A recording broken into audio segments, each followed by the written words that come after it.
दोस्तों, एक 14 साल का लड़का अपनी चाची के साथ संबंध बना रहा होता है और दोनों इतने ज़्यादा नशे में चूर होते हैं कि उन्हें कुछ भी दिखाई नहीं दे रहा था। दोनों इतने ज़्यादा मज़े में होते हैं और दोनों एक दूसरे के रिश्ते को शर्मसार कर रहे होते हैं। दोस्तों, ये सच्ची घटना हम आपको सुनाने जा रहे हैं। नमस्कार दोस्तों, क्राइम स्टोरी में आपका स्वागत है। मैं अफसार सिद्दीकी। अगर आपने हमारे चैनल को सब्सक्राइब नहीं किया तो सब्सक्राइब जरूर कर लें ताकि जो हमारा मोटिवेशन है वो बना रहे। दोस्तों, यह सच्ची घटना हम सुनाने जा रहे हैं बिहार के सिवान जिले के एक छोटे से गांव की घटना है। उसमें एक छोटे से गांव में उसका एक परिवार रहता था। एक 14 साल का लड़का होता है, उसके माता पिता होते हैं। उसके पिता जो होते हैं, पिता का नाम सुनील होता है। सुनील जो होते हैं वो बहुत हर समय उनकी तबीयत खराब रहती है और वो अपने परिवार का ऐसे ही भरण पोषण कर रहे होते हैं। वो मेहनत मजदूरी का काम कर रहे होते हैं, लेकिन जब उनकी ज़्यादा तबीयत खराब हो जाती है तो अभिषेक जो होता है, उनका 14 साल का लड़का, वो भी पढ़ाई कर रहा होता है। उसको चिंता होने लगती है कि अपने माता पिता का वो देखभाल करे और घर की सारी जिम्मेदारी जो होती है वो अभिषेक पर आ जाती है। 14 साल की उम्र में ही उसको परेशानियां घेर लेती है, उसको टेंशन होने लगती है कि वो कोई काम धंधा करे जिससे वो अपने घर का गुजारा कर सके। दोस्तों, फिर क्या होता है, वो किसी तरह से अपनी परेशानी को देखते हुए, अपने माँ बाप का हाल को देखते हुए वो कंपनी में चला जाता है। वो बिहार से दिल्ली आ जाता है। दिल्ली में किसी कंपनी में उसे नौकरी मिल जाती है, लेकिन दोस्तों उसकी कम उम्र होने के कारण उसे नौकरी नहीं मिलना चाहिए, ये नियम होता है। लेकिन किसी न किसी तरीके से 14 साल की उम्र में उसे किसी कंपनी में जॉब मिल जाती है। तो दोस्तों, फिर क्या होता है, वो जॉब कर रहा होता है लगभग 12 घंटे की मेहनत करके और अच्छी सैलरी में अपने परिवार का गुजारा करने लगता है। दोस्तों, इसी बीच उसकी मुलाकात एक खूबसूरत सी महिला जिसकी उम्र 35 साल की होती है, जिसका नाम रेखा होता है।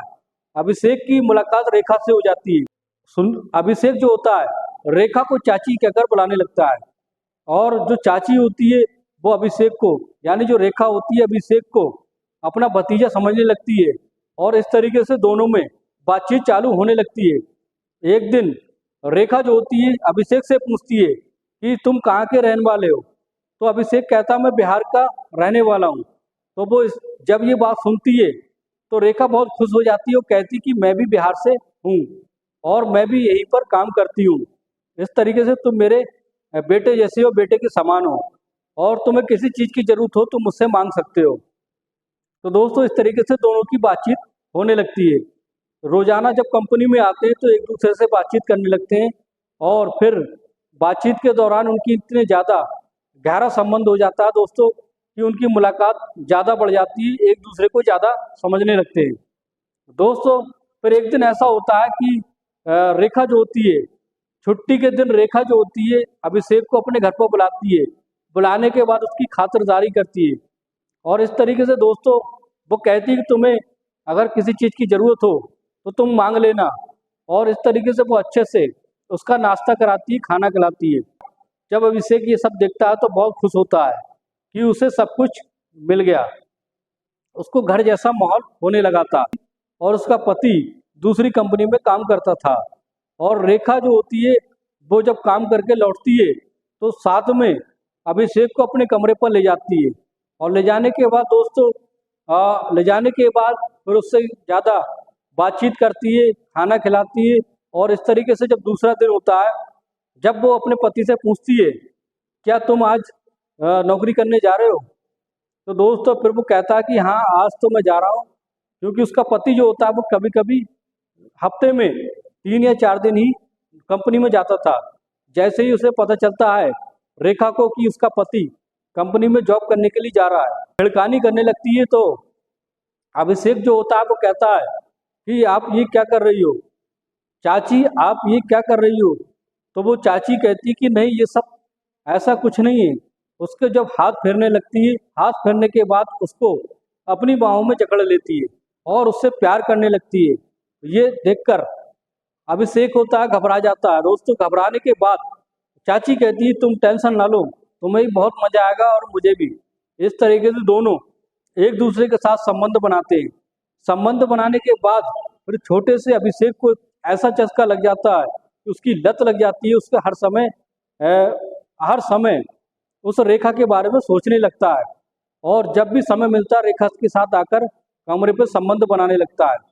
दोस्तों एक दिन ऐसा होता है कि दोपहर का समय होता है और अभिषेक को कंट्रोल नहीं होता है और रेखा के कमरे में जाकर उसके साथ संबंध बना रहा होता है। तभी अचानक से उसका पति, रेखा का पति आ जाता है। पति जब आता है तो देखता है तो उसके होश उड़ जाते हैं कि एक छोटे से लड़के के साथ उसकी पत्नी संबंध बना रही थी। लेकिन उसका पति होता है वो खामोशी से एक साइड में चला जाता है। जैसे ही वो दोनों कमरे से बाहर निकलते हैं तो रेखा को और उस लड़के को बैठाकर समझाता है कि ये सब गलत है, इससे तुम्हारी जिंदगी खराब हो जाएगी। उस लड़के से कहता है, अभिषेक से कहता है, उसका पति बहुत प्यार से समझाता है कि ऐसा मत करना, नहीं तो तुम्हारी जिंदगी खराब हो जाती है। और अपनी पत्नी को भी बहुत जोरदार थप्पड़ मारता है और कहता है कि तुम ऐसी गलती करने की जरूरत क्या है, एक छोटे से बच्चे के साथ संबंध बना रही हो, तुम्हें शर्म आना चाहिए। इस तरीके से फिर ये बात जो यहीं पर खत्म हो जाती है। फिर दोस्तों क्या होता है, अभिषेक को उस बात की लत लग चुकी थी और उसको बिना रेखा के कुछ भी अच्छा नहीं लग रहा था और वो जब भी चाहता उसके साथ संबंध बनाने की कोशिश करता। एक दिन फिर वो किसी तरीके से उसको बर्दाश्त नहीं होती है तो अभिषेक जो होता है किसी तरीके से फिर रेखा के पास पहुंच जाता है और रेखा जो होती है वो पहले से ही उससे प्यार करने लगी थी और वो भी मना नहीं कर पाती है। उस तरीके से फिर वो संबंध बनाने लगते हैं। इत्तेफाक से दोस्त फिर उसका पति जो होता है अचानक से आ जाता है किसी तरीके से और फिर उन दोनों को इतना डांटता फटकारता है और कहता है कि मैं तुम्हें तलाक दे दूंगा। अपनी पत्नी रेखा से कहता है कि मैं तुम्हें तलाक दे दूंगा और तलाक देकर अपने बच्चों को लेकर अपने गांव चला जाऊंगा। इतना कहकर फिर रेखा कहती है कि चले जाओ मुझे छोड़कर, मुझे अब तुम्हारे साथ नहीं रहना है। और फिर क्या होता है दोस्तों, जो उसका पति होता है अपने बच्चों को लेकर गाँव चला जाता है। रेखा जो होती है वो रेखा अब अभिषेक के साथ खुलकर रहने लगी थी, उससे किसी बात की अब चिंता नहीं थी और दोनों जब मनचाहा संबंध बनाने लगते हैं दोस्तों फिर क्या होता है, इस तरीके से जब कुछ दिन गुजर जाते हैं रेखा जो होती है वो अभिषेक पर, एक छोटे से लड़के पर शादी का दबाव बनाने लगती है और कहती है कि तुम मुझसे शादी कर लो। लेकिन अभिषेक कहता है कि मेरी उम्र अभी शादी करने की नहीं है और ना ही मेरे माँ बाप राजी होंगे। लेकिन उसको इतना ज़्यादा टॉर्चर, रेखा इतना ज़्यादा टॉर्चर करने लगती है और फिर उससे पीछे छुड़ाने के लिए अभिषेक एक ऐसा प्लान बनाता है जिसे सुनकर, एक छोटे से बच्चे का प्लान सुनकर हम सब दंग रह जाएंगे। अब वो सोचता है कि क्यों ना हो इस रेखा को ही अपने रास्ते से हटा दिया जाए, इसको मार दिया जाए, इसलिए ये रास्ते से हट जाएगी और किसी को पता भी नहीं चलेगा। और दोस्तों फिर क्या होता है, एक दिन मार्केट से जाकर एक छुरा ले आता है, छुरे को लाकर उसके बिस्तर के नीचे छुपा देता है। अब जैसे ही अगले दिन दोस्तों कंपनी से दोनों आते हैं, कंपनी से आने के बाद दोनों खा पीकर जैसे ही बिस्तर पर लेटते हैं और रेखा जो होती है उससे संबंध बनाने लगती है। इसी दौरान दोस्तों वो उसके नीचे से, बिस्तर के नीचे से छुरा निकालता है। छुरे से इसके इतने बार करता है पेट पर, गर्दन पर, कि कुछ देर के बाद रेखा की हत्या हो जाती है। और इसी तरीके से ये सब छोड़कर अभिषेक इतना घबरा जाता है, छोड़कर अपने कमरे पर चला जाता है। और दोस्तों अपने कमरे पर चला जाता है, लेकिन अगले दिन मोहल्ले वाले जब उसके रेखा कमरे पर आते हैं तो शोर मचाते हैं और पुलिस को इन्फॉर्म कर देते हैं। पुलिस आती है और घटना की छानबीन करने लगती है और उसके जो पहले पति बिहार चला गया था उससे कांटेक्ट करती है पुलिस। कांटेक्ट करने के बाद वो कहता है कि मेरा रेखा से कोई संबंध नहीं रहा, वो एक बचलन औरत थी और मैंने उससे संबंध तोड़ दिया था। और इस तरीके से पुलिस जो होती है उसको छानबीन करने के लिए, पूछताछ करने के लिए अपने पास बुला लेती है।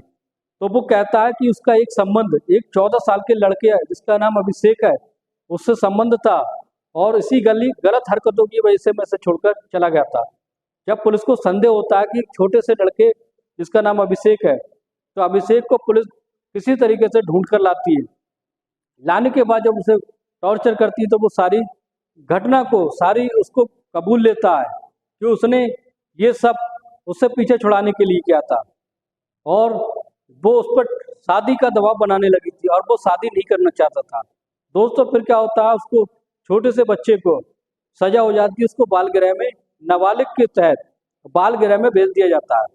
इस तरीके से दोस्तों ये थी सच्ची घटना।